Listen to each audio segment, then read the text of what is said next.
नमस्कार। आज देखेंगे आज जो पेपर हुआ है 024-251 नंबर का मैथ्स वाले पार्ट का सॉल्यूशन। देखो पहला क्वेश्चन। पहला क्वेश्चन क्या है? ए और बी ने क्रमशः 20,000 रुपये और 30,000 रुपये लगाकर व्यापार को प्रारंभ किया तथा लाभ को उनके निवेश के हिस्से में बांटना तय हुआ। सी साझेदारी में इस प्रकार शामिल हुआ कि ए, बी और सी के मध्य लाभ 3:4:3 में बांटा जाएगा, जिसके लिए सी 50,000 रुपये प्रीमियम देगा। ज्ञात कीजिए किस अनुपात में प्रीमियम ए और बी के मध्य बढ़ेगा। देखो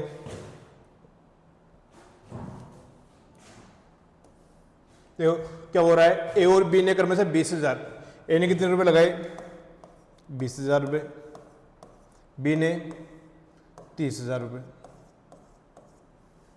देखो 4 जीरो से 4 जीरो कैंसिल हो गया, तो लाभ कितने अनुपात में बांटा जाएगा? 2:3 में। लाभ कितने अनुपात में बांटा जाएगा? 2:3 में। यानी यहाँ टोटल प्रॉफिट कितना हुआ? 5 तथा लाभ को उनके निवेश के हिस्से में बांटना तय हुआ। आगे क्या बोल रहा है? सी साझेदारी में इस प्रकार शामिल हुआ कि ए, बी और सी के मध्य लाभ 3:4:3 में बांटा जाएगा।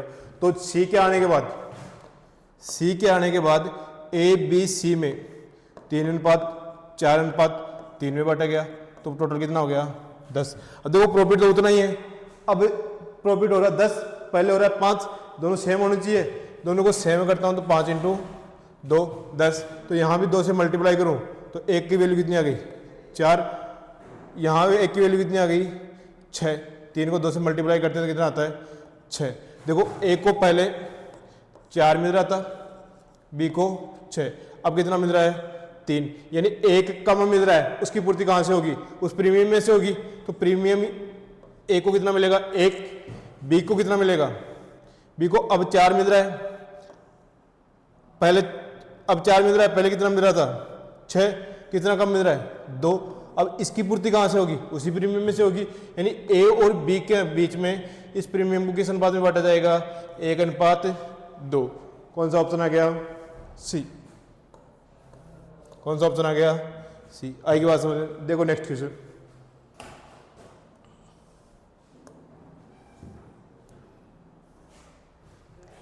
Factorial 1 plus factorial 2 plus factorial 3 plus factorial 4 plus factorial 5 plus factorial 9 का शेषफल ज्ञात करें यदि 4 का भाग दे रहे हैं तो। देखो फैक्टोरियल 1 का मतलब क्या हुआ?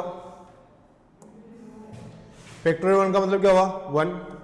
2 का मतलब क्या होता है? फैक्टोरियल 2 × 1। फैक्टोरियल 3 का मतलब क्या होगा? 3 × 2 × 1। 3 × 2 × 1 प्लस फैक्टोरियल 4 का मतलब क्या होगा? 4 × 3 × 2 × 1। ऐसे आगे चलता रहेगा। देखो फैक्टोरियल 4 के बाद में क्या होगा कि 4 का भाग पूरा जाएगा, कि देखो सब में 4 आएगा, 4 का भाग पूरा जाएगा। तो इससे आगे वाली जो संख्या है उसमें शेषफल बचेगा 0। कितना शेषफल बचेगा? 0। 0 रिमाइंडर बचेगा। तो अपन को शेषफल किसमें निकालना है? 1, 2 और 3 में। यहाँ 1 है, यहाँ कितना जाएगा? 2। 3 × 2 कितना हो जाएगा? 6। 6 और 2 8, 8 और 1 9, 8 और 1 9। 9 में अगर 4 का भाग देते हैं तो शेषफल कितना आएगा? 1। शेषफल कितना आएगा? 1। कौन सा ऑप्शन है? B option. आएगी बात समझ में। देखो नेक्स्ट क्वेश्चन।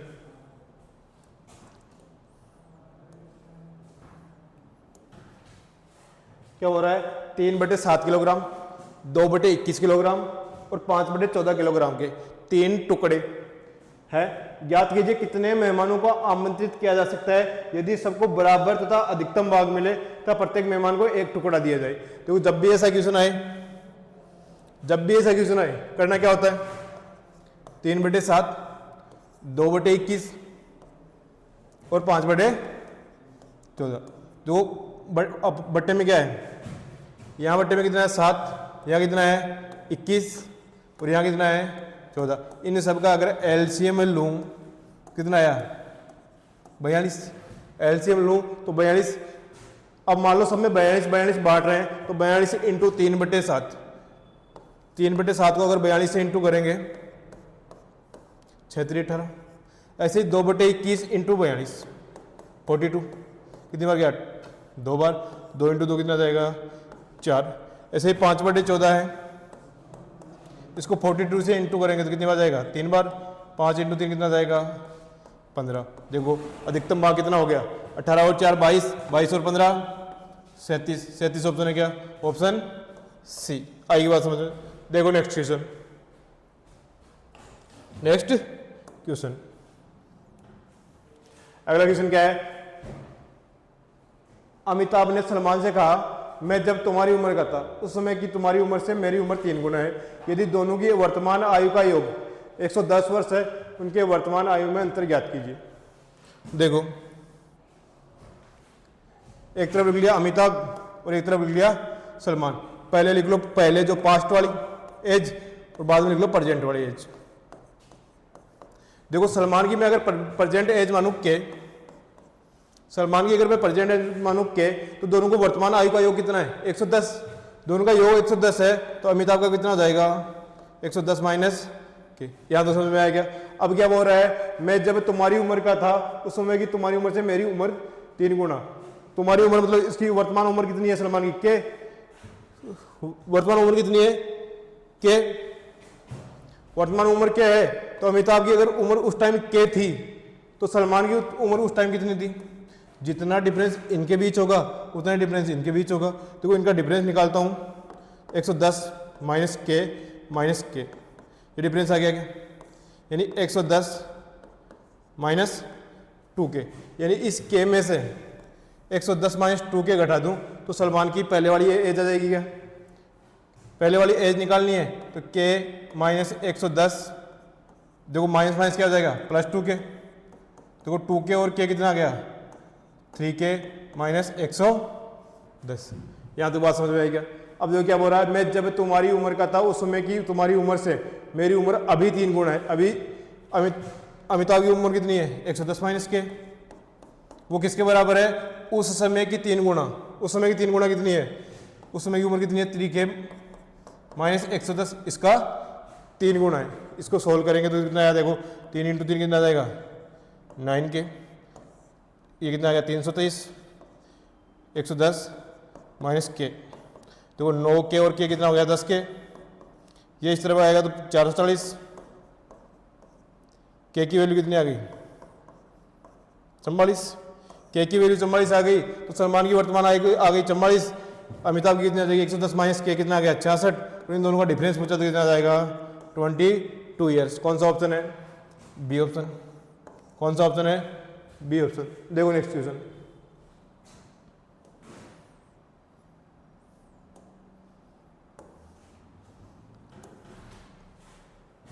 एक व्यक्ति को 120 वस्तु को बेचने पर 20 वस्तु के क्रय मूल्य तथा 10 वस्तु के क्रय मूल्य के बराबर लाभ होता है, तो व्यक्ति का लाभ प्रतिशत ज्ञात कीजिए। देखो ऐसे क्वेश्चन को कैसे करते हैं, 120 वस्तुएं बेच रहा है तो उसको 120 वस्तु का क्रय मूल्य तो प्राप्त होगा ही होगा। 120 वस्तुएं बेच रहा है तो 120 वस्तुओं का क्रय मूल्य तो प्राप्त होगा ही होगा। जो प्रॉफिट हो रहा है, प्रॉफिट कितने का हो रहा है 20 वस्तुओं का विक्रय मूल्य का प्लस 10 वस्तुओं का क्रय मूल्य का। देखो 20 एसपी है, ये इस तरफ आएगा तो 120 माइनस 20 कितना हो गया 100 एसपी आ गया। देखो 120 और 10 130 एसपी सीपी हो गया। देखो सीपी यहाँ से कितना आ गया 100 और एसपी यहाँ से कितना आ गया 130। देखो सीपी 100 है, एसपी 130 है, प्रॉफिट परसेंट कितना हो जाएगा 30%। कौन सा ऑप्शन है, बी ऑप्शन। आइए बात समझ में। देखो नेक्स्ट क्वेश्चन,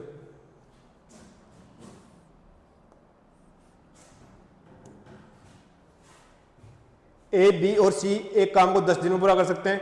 ए का समय बी और सी के साथ काम करने के समय से 3 गुना है और बी का समय ए और सी के साथ काम करने से समय से 4 गुना है। कितने दिन में ए अकेला काम कर सकता है। देखो पहली लाइन पढ़ो, पहली लाइन क्या दे रखी है, ए प्लस बी प्लस सी तीनों मिलकर किसी काम को कितने दिन में पूरा कर रहे हैं 10 दिन में। आगे क्या बोल रहा है, ए का समय बी और सी के साथ समय करना, ए का समय बी और सी के साथ काम करने के समय से 3 गुना है। बी और सी को अगर एक समय लग रहा है तो ए को कितना टाइम लगेगा 3। आगे क्या बोल रहा है, बी का समय ए और सी के साथ काम करने के समय से 4 गुना है, मतलब ए और सी को 1 टाइम लगेगा तो बी को कितना टाइम लगेगा 4। तो ये तो आ गया टाइम का रेशियो। अगर एफिशिएंसी का इनका रेशियो निकालें तो इसका उल्टा हो जाएगा 1:3 और इसका कितना हो जाएगा 1:4। अब देखो मैं यहाँ ऐड करता हूँ तो यहाँ भी a प्लस बी प्लस सी, और इनको ऐड करता हूँ तो भी क्या आएगा a प्लस बी प्लस सी। इनकी यानी कि इनकी एफिशिएंसी क्या होनी चाहिए बराबर। देखो यहाँ ऐड गया 3 और 1 4, यहाँ ऐड गया 4 और 1 5। इनको अगर बराबर करता हूँ तो इनको 5 से मल्टीप्लाई करना पड़ेगा और इसको 4 से। यहाँ 5 से इंटू करेंगे तो ए की एफिशिएंसी यहाँ से कितनी आ गई 5, बी और सी की कितनी आ गई 15। यहाँ 4 से मल्टीप्लाई करते हैं तो बी की एफिशिएंसी कितनी आ गई 4, और यहाँ ए प्लस सी की 1 है, 4 से इंटू करते हैं 4 है, 4 से इंटू करते हैं कितना आता है 16।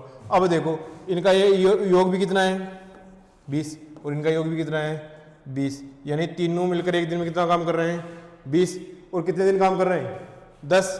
तो यहाँ से अगर टोटल वर्क निकालना है तो 20 इंटू 10 कितना आ जाएगा 200।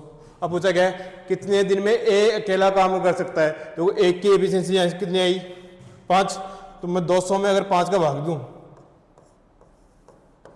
200 में अगर मैं 5 का भाग दूं कितना आ जाएगा 40 दिन। ये आंसर आ जाएगा। आगे बात समझो, देखो नेक्स्ट क्वेश्चन।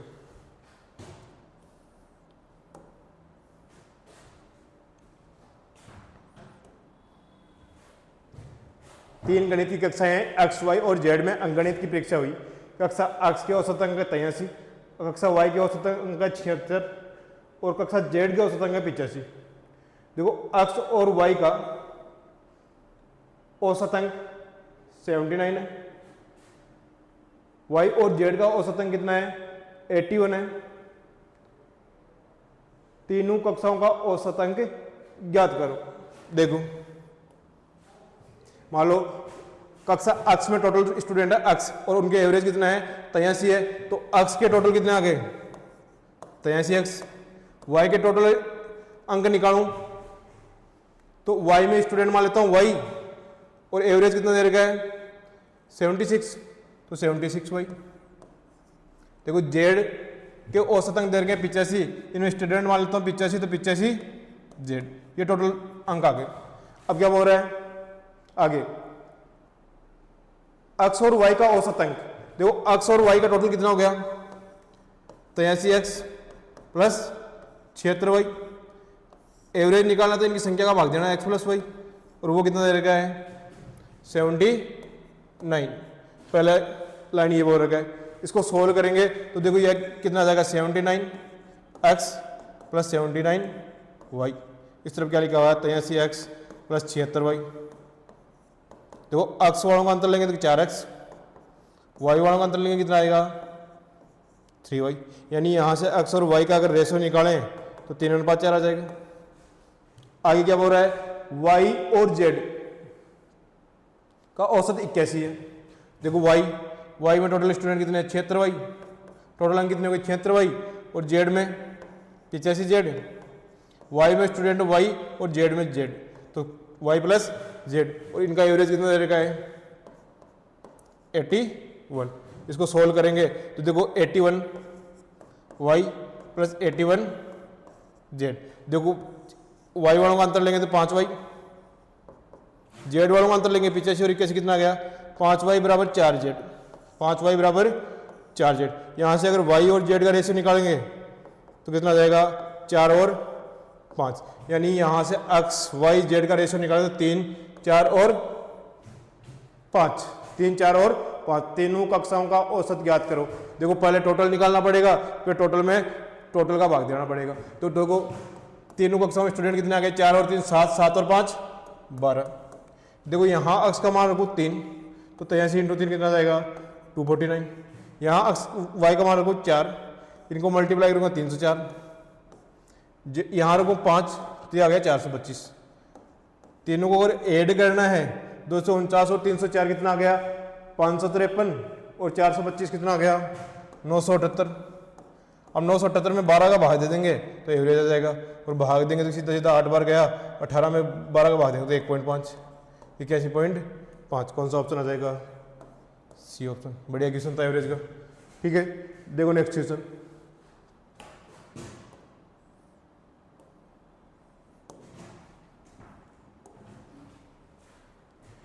एक व्यक्ति 12:30 पर जयपुर से चलता है और 4:30 पर दिल्ली पहुंच जाता है, जबकि दूसरा व्यक्ति 2:30 पर दिल्ली से चलता है और 6 बजे जयपुर पहुंचता है। किस समय वे दोनों एक दूसरे से मिलते हैं? देखो यहाँ मान लो जयपुर है, यहाँ मान लो दिल्ली। पहली जो ट्रेन है 12:30 पे चलती है, पीएम की बात हो रही, और कितने पर पहुंच जाती है? 4:30 पे पहुंच जाती है। यानी इसको जयपुर से दिल्ली जाने का कितना समय लगता है? 4 घंटे लगते हैं। आगे क्या हो रहा है? जबकि दूसरा व्यक्ति 2:30 बजे दिल्ली से जयपुर की ओर चल रहा है और कितने बजे पहुंच जाता है? 6 बजे पहुंच जाता है।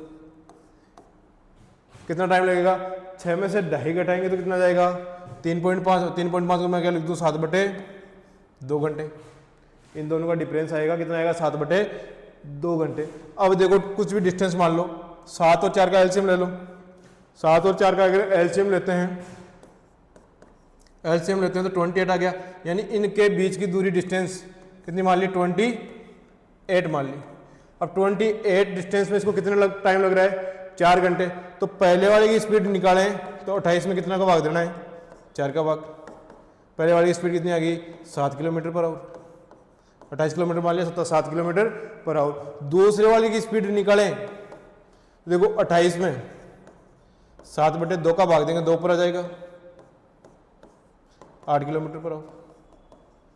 यानी पहली जो ट्रेन है वो 7 किलोमीटर पर आवर से जा रही है इस तरफ, और जो दूसरी ट्रेन है वो 8 किलोमीटर पर आवर से इस तरफ जा रही है। यहाँ तक बात समझ में आएगी? अब देखो ये 12:30 बजे चल रही है, ये 2:30 बजे, यानी कि ये 2:30 बजे चलने 2:30 में चलने से पहले ये 2 घंटे चल चुकी होगी क्या? अब ये 2 घंटे में कितनी दूरी तय कर लेगी? पहले वाली स्पीड, पहले वाली 7 और 2 घंटे चलेगी तो कितना आ जाएगा? 14 किलोमीटर चल जाएगी। अब देखो यहाँ से लेके यहाँ पहुँच गई। अब इनके बीच की दूरी कितनी बची? 14 किलोमीटर। देखो 14 किलोमीटर चल गई, टोटल 28 है, तो अब इनके बीच की दूरी कितनी बची? 14 किलोमीटर। दोनों एक दूसरे के विपरीत चल रहे हैं तो चाल क्या होगी? ऐड होगी। अब अगर मिलने का समय निकालना है, बीच की डिस्टेंस 14, स्पीड ऐड होगी तो 8 और 7 15, 14/15 घंटे। अब ये घंटे में मिनट में चेंज करूं तो 60 से इंटू करना पड़ेगा। 14/15 इंटू 60, ये कितना आ जाएगा? 4। 14 इंटू 4 कितना आ गया?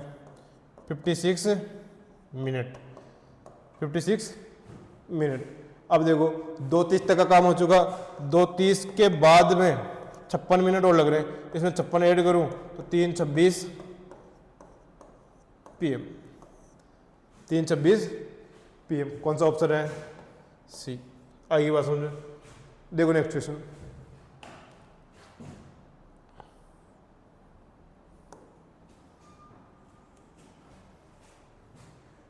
यदि x + 1/x = 1 हो तो x की पावर 1 गुणा 3 गुणा 5 गुणा 7 गुणा 9 गुणा 97 गुणा 99 का मान क्या होगा?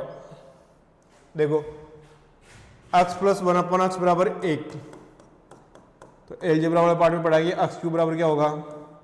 -1। अब देखो पूछा क्या है? x की पावर 1 गुणा 3 गुणा 5 गुणा, ऐसे चलेगा 9 गुणा, तो देखो x की पावर मैं 3 यहाँ ले लूँ और बाहर लिख दूँ 1 गुणा 5 गुणा 7 गुणा, ऐसे चलेगा 99। अब देखो यहाँ जो है वो सारी ओड नंबर है क्या? इवन नंबर है। x की पावर 3 बराबर -1 है, और -1 की पावर अगर ओड होती है तो हमेशा क्या आता है? -1। तो कौन सा ऑप्शन है? C option. देखो next question.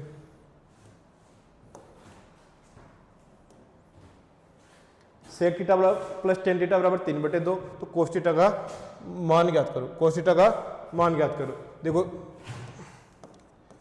Sec theta plus tan theta बराबर 3/2, तो sec theta minus tan theta बराबर क्या होता है? इसका जस्ट उल्टा होता है क्या? 2/3। 3/2 2/3। 3। इन दोनों को अगर मैं ऐड करूं तो यहाँ तो कितना आ गया 2 सेक थीटा। टेन थीटा से टेन थीटा कैंसिल हो गया, 3/2 प्लस 2/3। देखो इनका एलसीएम लिया कितना आया 6, 3 3 9 और 2 दूनी 4।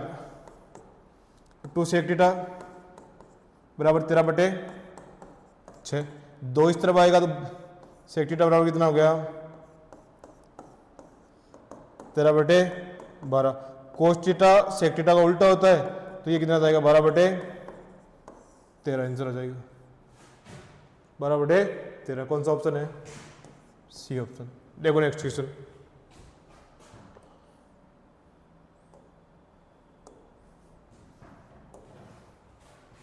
यदि एक समांतर चतुर्भुज ए बी सी डी में ए बी बराबर 6, बी सी बराबर 8 सेंटीमीटर और कोण बी बराबर 30 डिग्री है तो समांतर चतुर्भुज ए बी सी डी का क्षेत्रफल ज्ञात कीजिए।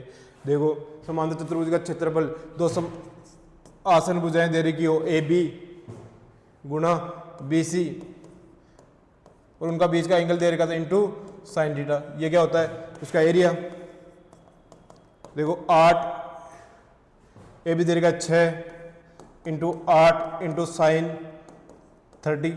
साइन 30 की वैल्यू कितनी होती है 1/2 और 2 से काटेंगे तो कितना जाएगा 4। 6 इंटू 4 कितना जाएगा 24 सेंटीमीटर स्क्वायर। कौन सा ऑप्शन है? A option. आइए बात समझ। देखो नेक्स्ट क्वेश्चन।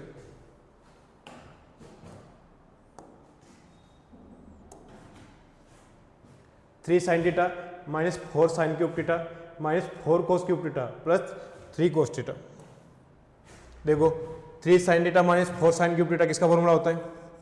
साइन 3 थीटा का। साइन 3 थीटा का। अब देखो इसमें से मैं अगर माइनस कॉमन ले लूँ तो क्या यहाँ क्या बचेगा 4 cos cube theta minus 3 cos theta. और ये किसका फॉर्मूला होता है? कोस 3 थीटा का फॉर्मूला होता है। तो sine 3 theta minus sine 3 theta sine 3 theta minus cos 3 theta. इसकी अगर मिनिमम वैल्यू निकालनी है तो A sine theta plus B cos theta.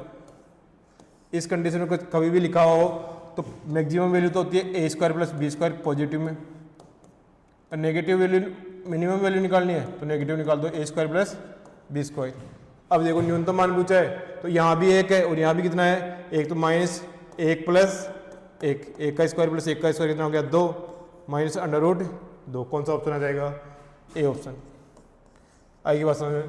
देखो नेक्स्ट क्वेश्चन।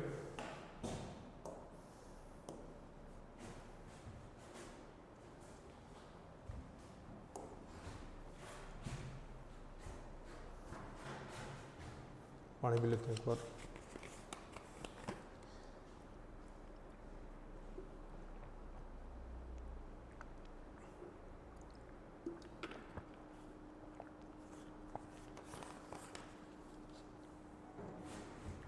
देखो क्या हो रहा है, एक चतुर्भुज का विकर्ण 8 सेंटीमीटर, विकर्ण पर सम्मुख शीर्षा से डाले गए लंबों की लंबाई क्रम से 5 सेंटीमीटर और 3.5 सेंटीमीटर है। तो चतुर्भुज का क्षेत्रफल। देखो ये मान लो ये चतुर्भुज है ए बी सी डी। विकर्ण की लंबाई कितनी है 8 सेंटीमीटर। अब देखो यहां से पहले पे अगर लंब डाल रहे हैं तो 5 सेंटीमीटर है, इससे अगर लंब डाल रहे हैं तो वो कितने सेंटीमीटर है 3.5 सेंटीमीटर। अब इस पूरे चतुर्भुज का अगर क्षेत्रफल निकालना है तो पहले इस ट्राइंगल का क्षेत्रफल निकाल दो, फिर बाद में इसका। अब देखो इस ट्राइंगल का क्या हुआ 1/2, बेस कितना है 8 और लंब कितना है हाइट ही होती है 3.5, बस दूसरे का निकाले तो 1/2 गुणा 8 गुणा 5। देखो कितनी बार गया 4 बार। 3.5 को 4 से इंटू करेंगे कितना जाएगा 14, 2 से काटेंगे कितना जाएगा 4, 5 का 20, 20 और 14 कितना जाएगा 34 वर्ग सेंटीमीटर या सेंटीमीटर स्क्वायर। कौन सा ऑप्शन है? B option. आइए बात समझ। देखो नेक्स्ट क्वेश्चन।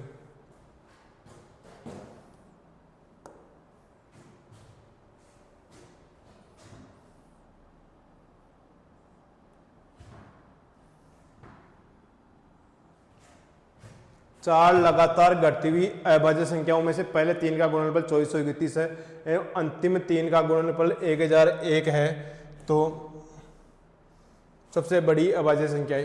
देखो पहले 2431 के अगर फैक्टर करें, 2431 के अगर फैक्टर करें तो 17 का भाग जा रहा है क्या, 17 का भाग देंगे तो देखो 17 अब एक बार गया, 4 बार गया और फिर 3 बार गया, 17 इंटू 143। अब 143 के फैक्टर करूं तो 17 इंटू 13 इंटू 11, 17 इंटू 13 इंटू 11, चार लगातार घटती हुई अभाज्य संख्या। देखो अगला सोल्व ही नहीं करना पड़ेगा, अगले अंतिम तीन है तो वो तो छोटी वाली होगी। अब पहले वाले में सबसे बड़ी संख्या कौन सी है, 17, और ये आंसर होगा। ऑप्शन क्या आएगा, सी। 2431 के अगर फैक्टर करते हैं तो 17 इंटू 13 इंटू 11। अब सबसे बड़ी पूछी है तो दूसरे की जरूरत ही नहीं पड़ेगी, सबसे बड़ी कौन सी है, 17, क्योंकि दूसरे वाले में क्या होगा, सबसे छोटी संख्या ही होगी। देखो नेक्स्ट क्वेश्चन,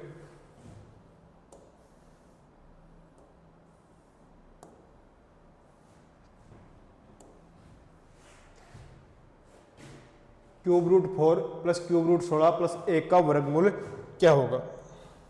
देखो क्यूब रूट 4 है तो मैं इसको 2 की पावर 2 का स्क्वायर इंटू 1/3 लिख दिया, प्लस 16 है तो मैं इसको 8 इंटू 2 लिखूं और उसका क्यूब रूट लूं तो 2 12 आ जाएगा, 2 12 आ जाएगा, अंदर क्या बचेगा, cube root 2, cube root 2 plus 1। देखो क्यूब रूट 16 को अंदर सोल्व करेंगे तो 8 इंटू 2, 8 का तो क्यूब रूट क्या होता है 2, क्यूब रूट 2 प्लस 1। अब इसको सोल्व करें तो मैं 2 की पावर 1/3, इसको मैं क्या लिख दूँ, क्यूब रूट 2 और इसका स्क्वायर ले लूँ बाहर। अब देखो क्यूब रूट 2 का स्क्वायर प्लस 2 गुणा क्यूब रूट 2 इंटू 1 प्लस मैं इसको क्या लिख दूँ, 1 का स्क्वायर। देखो क्यूब रूट 2 प्लस 1 का अगर स्क्वायर करें तो ये आएगा क्या। अब इसका अंडर रूट लेना है तो स्क्वायर से अंडर रूट कैंसिल हो गया, क्या बच गया, क्यूब रूट 2 प्लस 1। कौन सा ऑप्शन आएगा, ए ऑप्शन। देखो नेक्स्ट क्वेश्चन,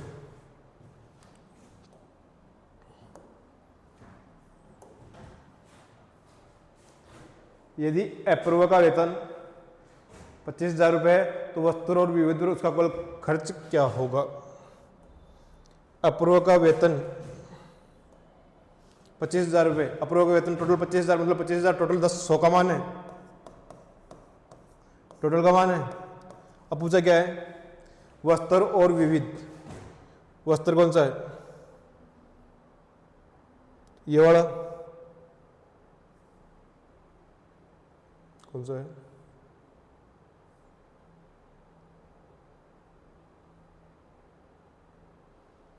%20 है वस्त्र, और विविध कौन सा है, विविध 30% है। तो 30 और 20 कितना हो गया, 50%, मतलब आधा याद करना है। 25,000 में 2 का भाग देंगे, कितना जाएगा, 12,500 रुपये, 12,500 रुपये। देखो नेक्स्ट क्वेश्चन,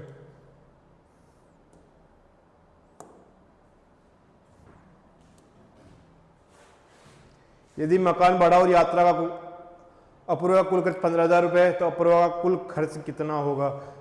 मकान भाड़ा और यात्रा, मकान भाड़ा पहला 10% और यात्रा कौन सा है, 1 2 3 4, 1 2 3 4, 20 और 10 कितना हो गया, 30। तो 15,000 किसकी वैल्यू है, 15,000 किसकी वैल्यू है,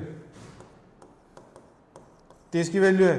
कुल खर्च निकालना है तो इंटू 100, तो 1 0 से 1 0 कैंसिल हो गया, 3 से काटेंगे तो ये 50 बार, कितना जाएगा, 50,000 रुपये। 50,000 कौन सा ऑप्शन है, सी ऑप्शन। देखो नेक्स्ट क्वेश्चन,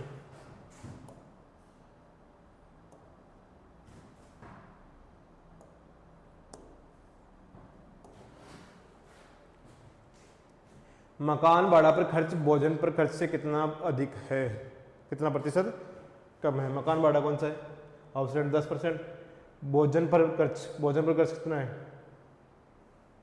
दूसरा कितना कम है। देखो 10 और 15 की बात हो रही, 10 और 15 की बात हो रही है, कितना कम है, 15 10 कितना कम है, 5 कम है, किससे कम है, 15 से, 5/15, 1/3, और 1/3 की जब भी बात होती है तो 33 से 1/3 और या 33.33%। कौन सा ऑप्शन आ जाएगा? बी। देखो नेक्स्ट क्वेश्चन।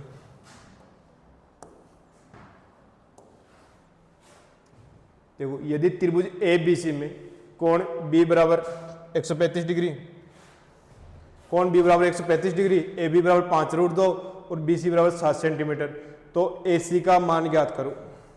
देखो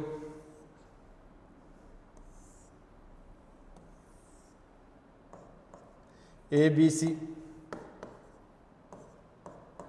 ये कौन दे रहेगा 135 डिग्री, और ए बी दे रही है 5√2 सेंटीमीटर, और बी सी बराबर दे रही है 7 सेंटीमीटर। तो ए सी का मान ज्ञात करना है। देखो जब भी कोस बी की बात करूं, बी के कौन सी भुजाओं के बीच में, ए बी और बी सी के बीच में, तो क्या करते हैं, कोसाइन रूल पड़ेगा, A B square plus B C square minus A C square बराबर 2 गुणा A B into B C. Cos B cos 135 degree बराबर ए बी स्क्वायर, 5√2 का स्क्वायर करेंगे कितना जाएगा 50, प्लस 7 का स्क्वायर कितना जाएगा 49, minus A C square 2 into 5√2 into 7। और कोस 135 की अगर वैल्यू निकालें तो कोस 90 प्लस 45, 90 प्लस 45 कोस किस में चेंज हो जाता है, साइन में, तो साइन 45, और सेकेंड क्वाड्रेंट में कोस क्या होता है, माइनस, और साइन 45 की वैल्यू कितनी होती है, -1/√2। √2 से √2 कैंसिल हो गया। देखो 5 × 2 10, 10 × 7 कितना जाएगा 70। अब इसको लिखते हैं 49 माइनस ए सी स्क्वायर, अब बट्टे में ये 70 है, इस तरफ आएगा तो क्या जाएगा 50 प्लस 49 कितना जाएगा 99, 50 प्लस 49 कितना जाएगा 99 माइनस ए सी स्क्वायर 5 दूनी 10 × 7 कितना जाएगा 70, तो ये कितना जाएगा -70। अब ये इस तरफ आएगा तो प्लस हो जाएगा 99 और 70 कितना जाएगा 169 बराबर ए सी स्क्वायर, और ए सी बराबर कितना जाएगा 13 सेंटीमीटर, ए सी बराबर कितना जाएगा 13 सेंटीमीटर। देखो नेक्स्ट क्वेश्चन।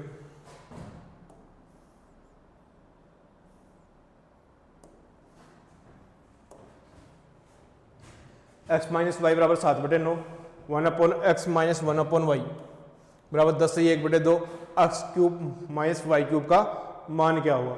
देखो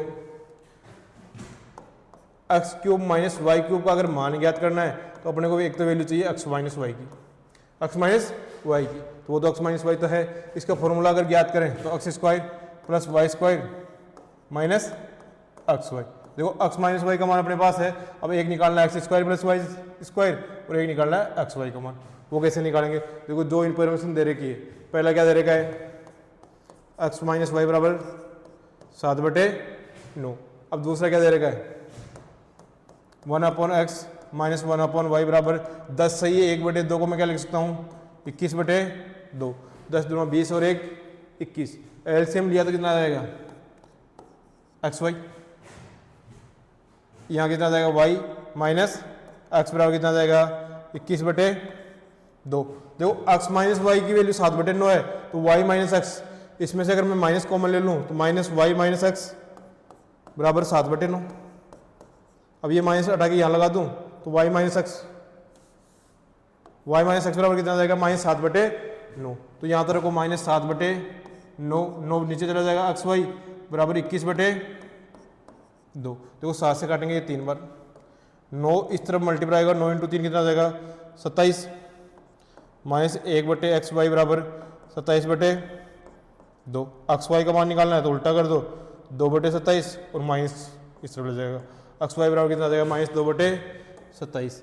अब देखो एक्स माइनस वाई का मान पता है 7/9, एक्स वाई की वैल्यू पता है कितना है -2/27। अब निकालना है x square plus y square. वो कैसे निकालेंगे, देखो इसको स्क्वायर करो, x square plus y square minus 2x y बराबर 49/81। एक्स वाई की वैल्यू यहाँ रख दो,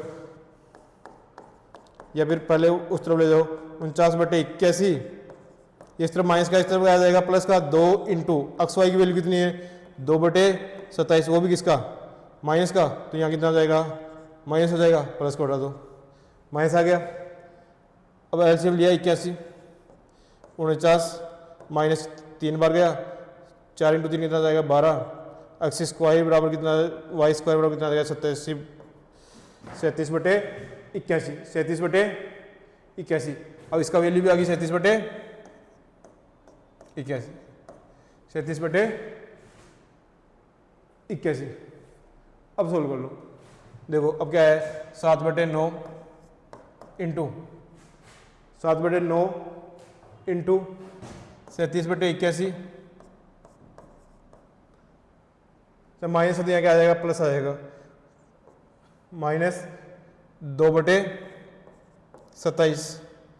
अब क्या आ गया, 7 बटे 9 इंटू एलसीएम ले लिया 81, 37 माइनस 81 में 27 का भागे कितनी बार जाएगा, 3, 3 इंटू 2 कितना जाएगा 6, 37 में 6 के कितना है 31, और 31 को 7 से मल्टीप्लाई करता हूँ तो कितना आ जाएगा 217, और 81 को 9 से इंटू करते कितना आता है 729। कौन सा ऑप्शन आ जाएगा, ए ऑप्शन। थोड़ा लेंथी क्वेश्चन था, आंसर क्या आएगा ए। फॉर्मूले में क्या होता है, x cube minus y cube, x minus y x square plus y square plus x y. ये वाली वैल्यू दे रखी थी, पहले हमने मान निकाल लिया एक्स वाई का यहाँ से, फिर निकाल लिया x square plus y square का, फिर वैल्यू रखने की। आएगी बात समझे। देखो नेक्स्ट क्वेश्चन,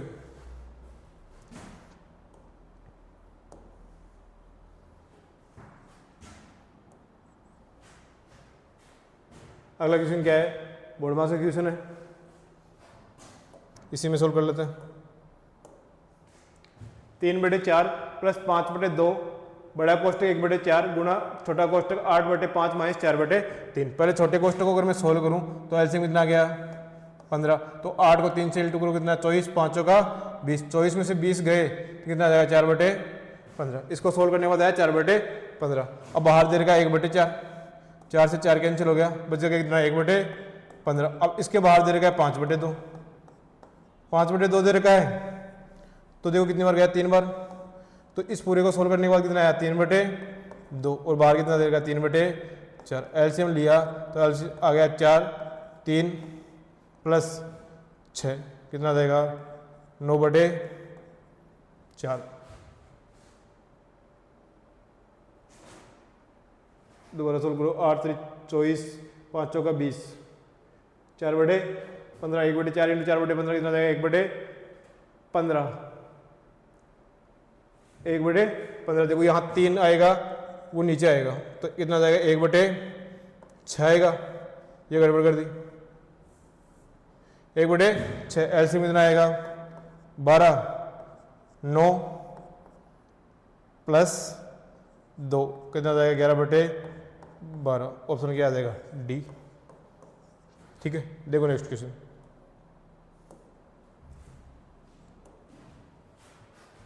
तेरा ए बी सी 4 अलग अलग संख्याएं, संख्या के प्रत्येक जोड़े तेरा ए, तेरा बी, तेरा सी कम है, कितना है 13, जहां ए बी सी प्रत्येक 60 से कम है, 60 से कम है।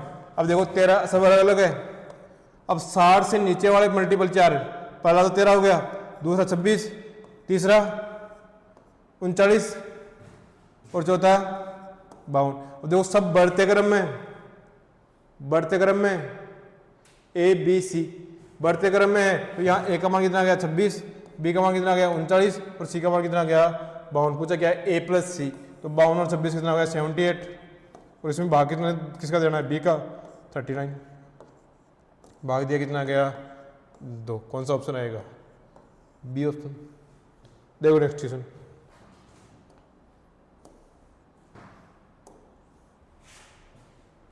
रुपये 12,000 रुपये की राशि पर 2.2 बटे 8 वर्षों के लिए 8% वार्षिक दर से चक्रवृद्धि ब्याज कितना होगा जब ब्याज को वार्षिक रूप से चक्रवृद्धि किया जाता है। देखो सिंपल चक्रवृद्धि ब्याज निकालना है, दर दे रखी है 8%, और वो कितने साल के लिए 2.5 बटे 8, यानी शुरुआती 2 वर्ष के लिए तो 8% रहेगी, तो 8% को मैं लिख दूँ 2/25, तो प्रिंसिपल अमाउंट। अब शुरुआती 2 साल के लिए तो क्या होगा 25 से कितना आ जाएगा 27, पहले साल के लिए भी और दूसरे साल के लिए भी क्या हो जाएगा 25 से 27। अब 5/8 वर्ष है तो दर को भी 5/8 कर दूं, ये कितना आ गया 5%, और 5% को मैं क्या लिखूँ 1/20, यानी प्रिंसिपल 20 होगा तो अमाउंट कितना होगा 21। अब देखो कोई संख्या कट रही है क्या, नहीं कट रही, तो 25 × 25 625, 625 को 2 से इंटू करते 1250 और एक जीरो लगा दो तो 12,500। देखो 27 का स्क्वायर कितना होता है 729। अगर इसको 21 से इंटू करना है, 21 की टेबल याद है, 21 × 9 कितना जाएगा 189, बच गया कितने 18, 21 × 2 42 और 18 60, बच गए कितने 6, 21 × 7 147 और 6 153, 15 309। अब देखो ब्याज पूछा है तो इनका डिफरेंस, और इनका डिफरेंस कितना आ गया 2809। अब ये सारा काम चल रहा है रेशियो में, लेकिन रियल वैल्यू क्या दे रही है 12,000, वो किसकी वैल्यू है 12,500 की, इंटू निकालना क्या है CI निकालना, तो 2809। तो 2 जीरो से 2 जीरो कैंसिल हो गया, 5 से काटूँ तो ये 24 बार, और ये 5 से काटूँ तो 25 बार। देखो 25 का भाग इसमें दूँ तो 28 को 4 से इंटू करूँ कितना है 112, और 9/25 कितना हो जाता है 3 6 112.36 इंटू 24। अब देखो 24 की अगर टेबल याद है, 24 × 6 144, बच गए कितने 14, 24 × 3 कितना हो जाएगा 72, 72 और 14 86, बच गए कितने 8, 24 × 2 48, 48 और 8 56, बच गए कितने 5, 24 और 5 29, बच गए कितने 2, 24 और 2 कितने हो जाएंगे 26, 96.64। अब एक के नज़दीक निकालना तो 26, अब 50 से ज़्यादा तो कितना जाएगा 97, 26 97, कौन सा ऑप्शन आ जाएगा ए ऑप्शन। देखो नेक्स्ट क्वेश्चन,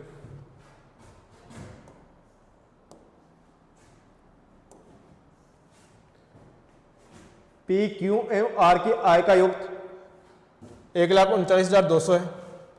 पी क्यू और आर क्रमशः अपनी आय का 75%, 85 सही 5/7% और 63 सही 7/11% खर्च करते हैं। यदि उनकी बचत 17:12:8 है तो पी और आर के वेतन में अंतर क्या होगा। देखो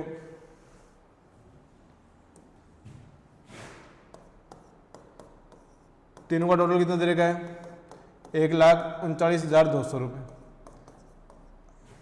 अब क्या बोल रहा है पी क्यू आर, यहाँ पे लिख लो, यहाँ क्यों लिख लो, और यहाँ आर।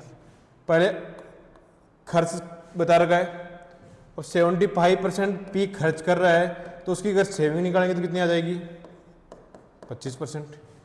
क्यों 85 सही 5/7% खर्च कर रहा है, टोटल कितना मानते हैं 100%। 100% में से इसको माइनस करेंगे तो 14 सही 2/7% बचाता है। अगर आर 63 सही 7/11 तो बचाता कितना 36 सही 4/11%। अब देखो 25% की एक फ्रैक्शन लिखूं तो 1/4, यानी इसकी इनकम 4 है तो सेविंग कितनी होगी 1। 14 सही 2/7, 1/7 मतलब इनकम 7 है तो सेविंग कितनी होगी 1। 36 सही 4/11 तो क्या लिखेंगे 4/11। इनकम अगर 11 है तो सेविंग कितनी होगी 4। अब देखो सेविंग का मान दे रखा है वहाँ 17, 12 और 8। अब 17 सेविंग यहाँ कितनी है 1, इनकम निकालें तो इंटू 4। दूसरे में सेविंग दे रखी है 12, वो किसकी वैल्यू है 1 की वैल्यू इंटू 7। तीसरे में सेविंग दे रखी है 8, वो किसकी वैल्यू है 4 इंटू 11। ये इनकम का रेशियो आ जाएगा। तो 17 × 4 कितना आ जाएगा 68, 12 × 7 कितना आ जाएगा 84, काटेंगे 2 बार 11 × 2 कितना आ जाएगा 22। अब देखो 2 से और कट रहा है 34, 42 और 11। अब देखो तीनों का टोटल दे रखा है क्या, देखो रेशियो में टोटल कितना आएगा 42 और 34, 76, 76 और 11 87। तो 1,39,200 वो किसकी वैल्यू है 87 की। अब जो लास्ट में क्वेश्चन पूछा वो निकाल लो, पी और आर के वेतन में अंतर। पी का वेतन यहाँ से कितना आया 34, आर का वेतन यहाँ कितना है 11, दोनों का अगर डिफरेंस निकाले तो कितना जाएगा 23 इंटू 23। अब देखो भाग दूंगा, एक बार गया 87 का, 139 में 87 की कितना है 52, 522 कितनी बार जाएगा 6 बार 2 जीरो 1600। अब 23 को अगर 16 से इंटू करते हैं 16 3 48, 4 बच गया 16 तो 32 और 4 36, 36,800 रुपये। आएगी बात समझ। कौन सा ऑप्शन है डी ऑप्शन, डी ऑप्शन। देखो नेक्स्ट क्वेश्चन,